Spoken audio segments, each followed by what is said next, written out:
Kaba alun baralun. Kata pertamanya adalah baramulo kaba.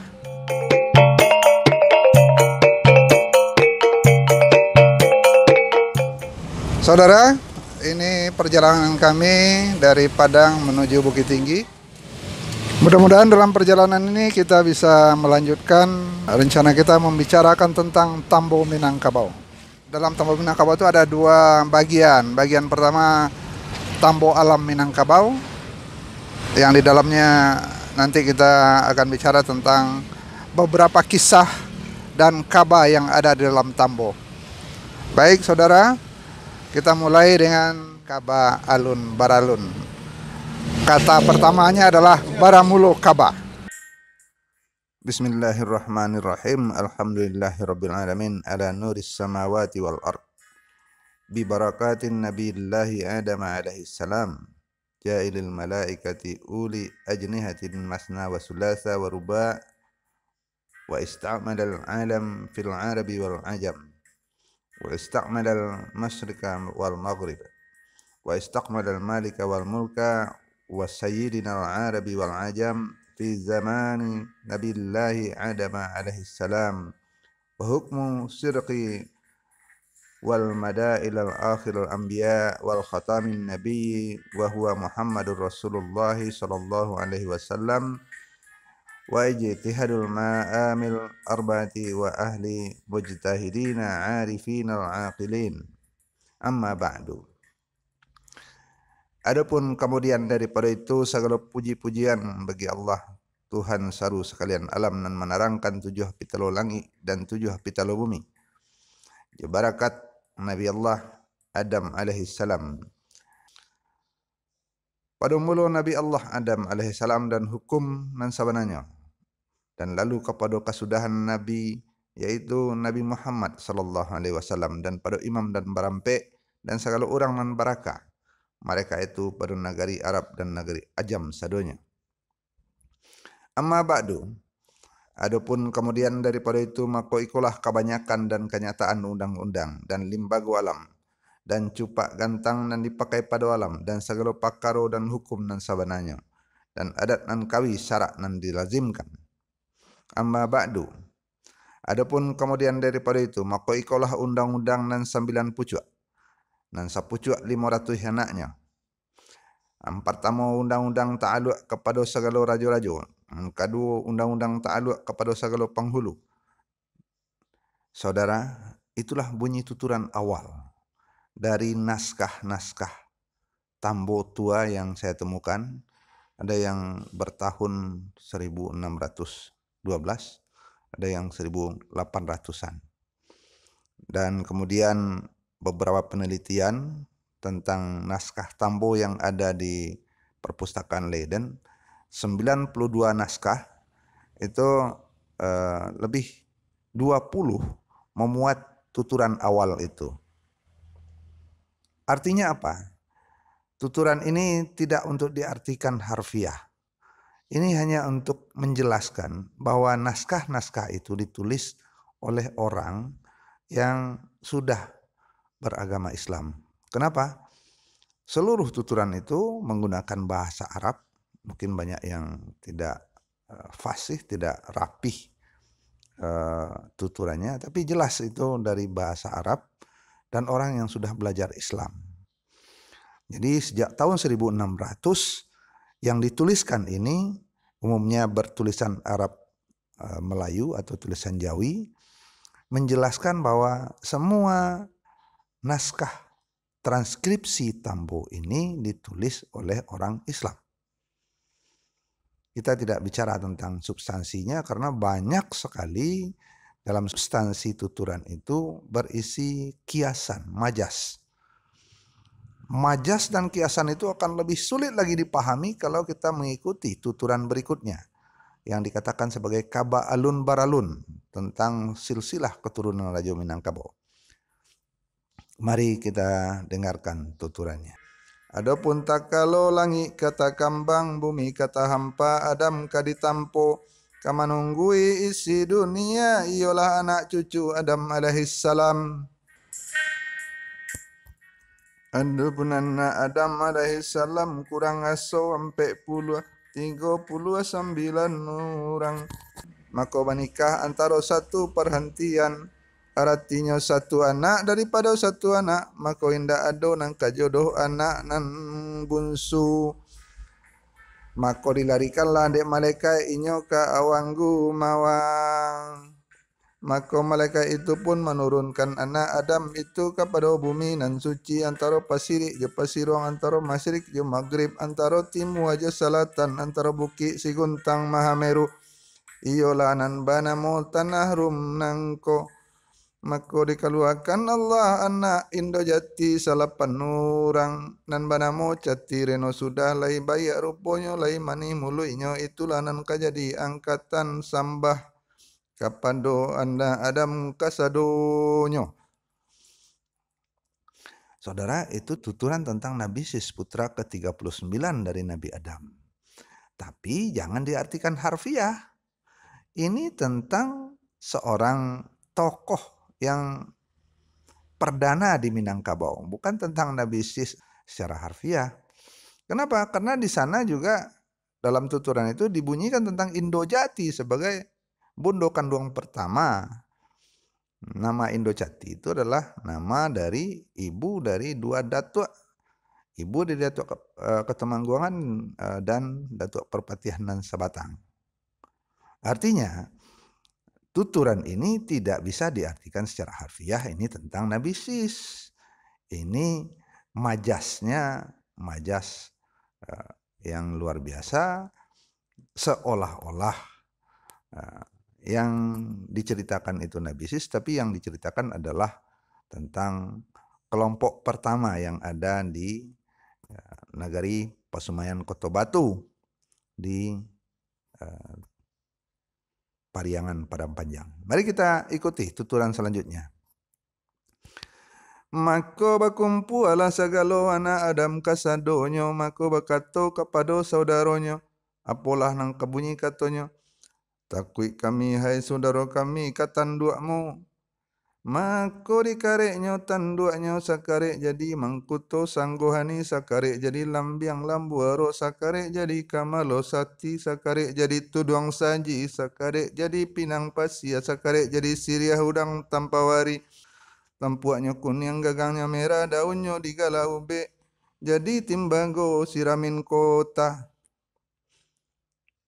Ini bahasanya semakin liar majasnya dan tidak mudah dipahami kecuali dengan mengambil saripati apa yang dimaksud oleh para penutur. Ini cerita tentang Datuk Ketemanggungan yang anak raja, anak Sri Maharajo itu berbagi. Dia berbagi, maka dia potong, dia karek tanduknya itu artinya dia berbagi kekuasaan. Kekuasaannya itu berbagilah nanti dengan Ladeh Bode Caniago dan seterusnya. Itu dipahami hanya oleh para guru adat dan penutur. Ini bukan tentang anak Adam sesungguhnya, tapi anak cucu Adam yang ada di Pariangan Padang Panjang. Mari kita lanjutkan sedikit. Maka turunlah segala malaikat dari langit nan katujuh ke mana moe tanduk nantun ialah Raja Iskandar Zulkarnain galanyo nan mempunyai dua kerajaan antara Masyrik dan Maghrib. Siapa Raja Iskandar Zulkarnain? Diakah anak Nabi Sis? Ini majas, ini kiasan. Kalau diartikan sebagai Iskandar Zulkarnain yang ada dalam angan-angan orang-orang tertentu akan kehilangan jejak maksud dari tuturan ini. Tuturan ini hanya sebuah konsideran yang menggambarkan situasi awal ketika kerajaan kecil Pasumayan Kota Batu berdiri. Maka baranak rajo 3 orang, laki-laki ketiganya surang banamo Sultan Maharajo Alif nan surang banamo Sultan Maharajo Dipang nan seorang banamo Sultan Maharajo Dirajo. Mupakailah ketinggonya kamano kita kabajalan mako memandang inyo ka maghrib tibolah antaro lawi di sabuang ombak mako bakahandaklah daulat nan di pertuan kabalaya mako mufakailah katigonyo di pulau Langkapuri antara bukit si guntang-guntang mangiru ialah dalam lawi sailan mako saurang bakahandak mangkuto sanggohani mako barambuilah katigonyo jatuhlah mangkuto ke dalam lawi dibuatlah cambua kaco mako disuruh cati bilang pandai menyilami bapikir-pikir cati bilang pandai mako dilihat ameh saja tajati mako dibuat mangkuto sanggohani mangkuto sudah tukang babunuh indak boleh ditiru lai. Heranlah rajunan baru mako merentak kabalaya ialah manamu Siri Maharaja Dipang ialah jatuh ke Banua Cino mako balaya Sultan Sri Maharaja diranjo ke Pulau Jawi 6 balai orang sarato pangiriang anjang nan mualim kucing siam kambing hutan jok harimau campo mako dapet perahu kayu jati balaya lah dari sinan mako tibola di Pulau Paco Pulau Ameh baca perahu di sembarang mako mau pakai angkatan karena takui pada titah rajo bapikir pulo jati bilang pandai untuk mempeloi perahu nantun. Jikalau engkau perbaiki perahu serupa dahulunya maka aku ambil engkau menjadi menantuku maka sukulah segalonan berada dalam perahu dipeloi perahu nantun maka kembali perahu sarman sadahulunya. Heranlah rajo masa itu maka Allah Ta'ala maha kasih kepada rajo dijadikan Allah anak 5 orang perempuan kejodoh bagi 5 laki-laki nan mempeloi perahu nantun. Nah itu awal pelayaran dari Sri Maharajo di Rajo menuju Pulau Paco atau Pulau Sumatera. Secara majas diceritakan dia keturunan dari Iskandar Zulkarnain yang menguasai 3 benua. Iskandar Zulkarnain bukan Alexander the Great yang di abad kedua. Kenapa? Iskandar Zulkarnain adalah nama Muslim, nama orang Islam. Saudara, sebenarnya substansi daripada Ka'bah Alun Baralun itu adalah mengarahkan para pendengar Ka'bah itu untuk memahami bahwa yang berdiri pertama itu adalah Luhak Nantigo.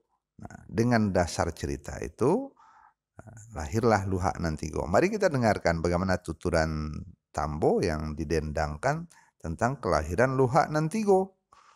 Walaupun ada sekian tokoh, tapi luhaknya cuma 3 yang terbentuk.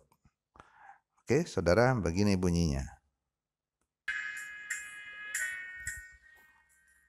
Makola mula antaronyo makolawi pun menyinta kariang mako ditumbuhkan Allah Ta'ala rubai-rubai 3 jurainya. Diate gunung-gunung nantun. Sajurai karena tanah data, sajurai kalubua agam, sajurai karena 50. Maka disuruhlah anak nan 5 orang tadi seorang ke tanah data itulah inyo anak rajo seorang kakubang ialah anak anjang mualim seorang karena 50 ialah anak kambing jantan seorang kalua agam itulah anak harimau campo nan seorang kacanduang kotolaweh itulah anak kucing siam.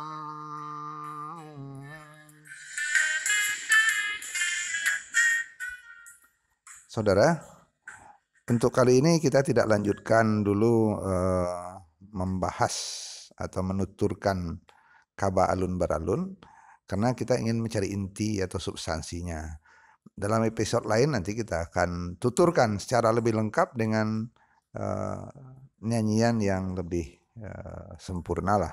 Kita cari penyanyinya kalau perlu untuk Ka'bah pertama, Ka'bah Alun Baralun. Substansinya adalah Ka'bah Alun Baralun itu menguraikan tentang pendirian 3 luhak atau terjadinya 3 luhak. Nah, Tapi dalam pengetahuan guru adat, bahwa 3 luhak itu ditetapkan atas kesepakatan bersama Datuk Suridi Rajo, mamak dari Datuk Ketumanggungan dan Datuk Perpatihanan Sabatang. Baik saudara, itu kaba pertama yang terkenal atau yang paling inti dalam Tambo Minangkabau. Baik saudara, kita lanjutkan dalam hujan yang semakin deras dalam perjalanan dari Padang menuju Bukit Tinggi. Selamat mendengarkan. Saudara, kisah kedua tidak disebut kaba. Kisah itu menceritakan tentang Ruso Batandu Ameh atau Ruso dari Lawi yang dijerat oleh Datuk Suridi Rajo. Ruso dari Lawi ini tidak begitu panjang, hanya cerita tentang bagaimana Datuk Suridi Rajo mengerahkan masyarakat nagari untuk menangkap Ruso itu dengan rotan sahalai, dengan jerat begitu ya, sehingga tanduknya tersangkut, tanduk Ruso itu. Intinya bagaimana Datuk Suridi Rajo lah yang menggerakkan masyarakat untuk menangkap Ruso itu. Nah, ini juga tidak bisa diartikan secara harfiah, letterleh begitu. Nah, menurut para guru adat, ini adalah majas atau kiasan tentang Datuk Suridi Rajo ini mengambil Sri Maharajo Dirajo menjadi semanda dia, sumandonya. Sri Maharajo Dirajo yang datang dengan barisan ini adalah barisan yang kuat, maka cara yang paling baik adalah menerimanya baik-baik, tidak memeranginya. Walaupun dalam majasnya dikatakan Ruso itu didabiah, sebenarnya dia dijadikan sumando itu dalam waktu yang singkat saja, sampai hanya punya anak satu. Anak satu itu adalah Datuk Ketumanggungan. Jadi ini kisah pengambilan sumando Sri Maharajo Dirajo oleh Datuk Suridi Rajo. Kisah ini dijadikan prolog untuk menjelaskan berdirinya Nagari Pariangan. Ya. Jadi kiasan cerita itu dibuat bolak-balik, dibuat majas yang seolah-olah membingungkan, tapi intinya adalah bahwa itu untuk membuat daya tarik agar Tambo itu didengarkan orang. Di dalamnya kemudian dijelaskan bagaimana penyusunan Nagari Partamo. Nah, di dalam Tambo dibunyikan itu. Mari kita dengarkan tuturannya dalam bahasa Minang. Maka mau pakai sado isi nagari Pariangan Padang Panjang kamana moi panghulu kapado duo nagari nantun. Itulah Datuk Maharajo Basa di Padang Panjang, jo Datuk Bandaro Kayo di Pariangan. Iyo lanan gadang maso dahulu sabalun duo Datuk Ketumanggungan, jo Datuk Perpatihanan Sabatang. Mako mamu pakai dah isi nagari kasadonyo kababuwe balai ruang panjang katampe daulat yang dipertuan dua. Mako manitah laranjo kapado cati bilang pandai. Buekanlah denai balai ruang panjang. Tiangnya tareh jilatang paranyo dari akalundang banduanyo tareh bayam tataran saga jantan nan batam buah pului nan pengarang jange tumo nan bagandang saliguri nan bacanang sati jajin dia perbuatan sirajo jihin nan diam dirin bolawang. Mako dikeluarkanlah calempong sati, iolah perbuatan si gulambai tungga, mako sukolah hati rajo jo pangulu, mako dihiasi pulau balai nantun jo lapia ilalang. Tatkala semua kali nagari kadi cocok medan kadi hiye, katampe perhimpunan orang kayo-kayo nan orang basa-basa dan orang mulia-mulia nan rajo maha adia, itulah kebasaran rajo jo pangulu. Kemudian daripada itu maka didirikan musajid di Pariangan katampe meminta hukum kitab pada Allah.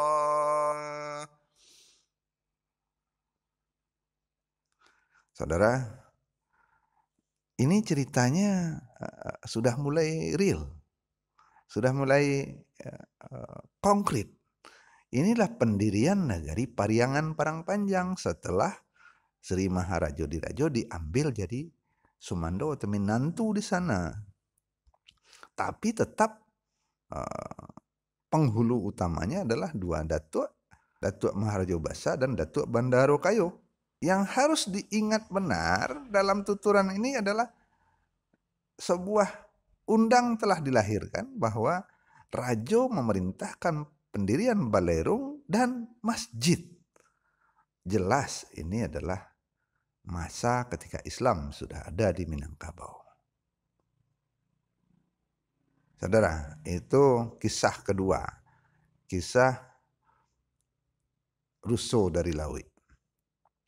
Kita tidak lanjutkan kisah Russo itu, tapi yang jelas kisah Russo dari Lawi itu kemudian menjadi konsideran atau bingkai dari kelahiran konsep Nagari Pariangan dengan balai adat dan masjid. Saudara, ini perjalanan kami dari Padang menuju Bukit Tinggi. Kita isi dulu bahan bakar. Saudara, saya berada di Lembah Anai ini, jalan antara Padang Bukit Tinggi. Ini rumah makan Syukur. Apa itu Lanti? Ya, masih pemilik sate Syukur juga yang punya. Tapi lebih duluan rumah makan ini. Ini tempat yang paling asyik untuk persinggahan, mengisi perut makan siang. Saudara, dari arah timur di kejauhan sayup-sayup terlihat itu air terjun Lembah Anai. Orang sini mengatakannya air mancur. Ya.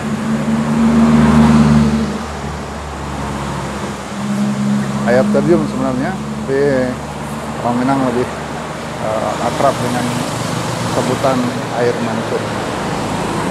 Oke, di kiri kanan ada pedagang makanan kecil. Air terjun Lembah Anai, saudara.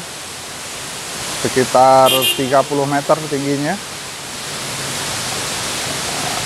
Sedang, tidak terlalu besar karena tidak hujan di atas. Itu air dari gunung saja. Di bawah sana ada kolam. Ya. Kemudian air kolam itu mengalir ke bawah jembatan. Nah, jembatan itu jalan antara Padang Bukit Tinggi. Di atas jembatan itu ada jembatan lagi, jembatan kereta api. Masih peninggalan Belanda ini, saudara. Ini jalan menuju Padang.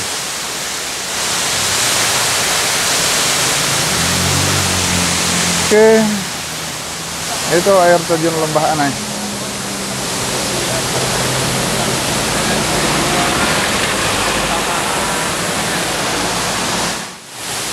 Ya, air terjun Lembah Anai, saudara. Ikon sejak zaman Belanda ini. Nah, itu jalan menuju Bukit Tinggi. Dan ada jembatan kereta api. Dan terus jalan ke Padang itu, saudara. Saudara, Kaba ketiga, sebenarnya tidak disebut Kaba tapi kisah pelayaran Datuk Perpatihan Sabatang meninggalkan negeri, dan menurut beberapa riwayat lain dia itu berkeliling dunia sampai ke tanah Rum sana, dan ini ada bukti sosiologisnya. Dia yang membawa konsep nagari atau negari-negari mandiri yang mirip sekali dengan negara kota di Romawi dan Yunani. Jadi tidaklah sebuah khayalan kalau Datuk Perpatihan Sabatang itu sangat mungkin pernah berlayar sampai ke negeri Romawi sana, karena konsep nagari yang ada di Minangkabau itu sangat mirip dengan negara kota yang ada di Romawi Yunani pada awal-awal abad Masehi. Nah, tapi dalam Tambo kisah pelayaran itu diceritakan dia hanya pergi berlayar. Kemana dia pergi berlayar tidak dijelaskan. Hanya ada majas atau kiasan di sana. Dia mendapatkan sebatang kayu di tengah laut yang lengkap segala perlengkapan. Mari kita dengarkan. Mako mula maso itu mako mau pakai isi nagari, mako dinayakkan pulau penghulu anak rajo tadi iolanan bagala datuk katumangguangan namo sultan malik bahasa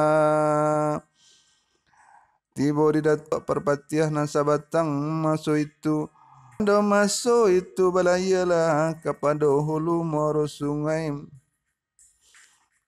mendapat kayu sabatang di tengah laut langkok pulau isi di dalamnya ado pai ado baliong sagalo kalangkapan basi babaliaklah pulang baliang kapariangan padang panjang kemudian balaya pulau datuk nantun basamo 5 laki-laki 5 orang dan perempuan ke tanah kerajaan mendagaan dusun tuo.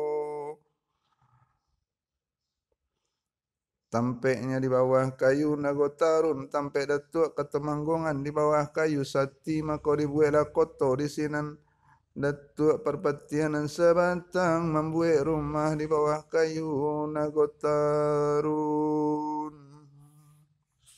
Saudara, pelayaran ini dalam beberapa pemahaman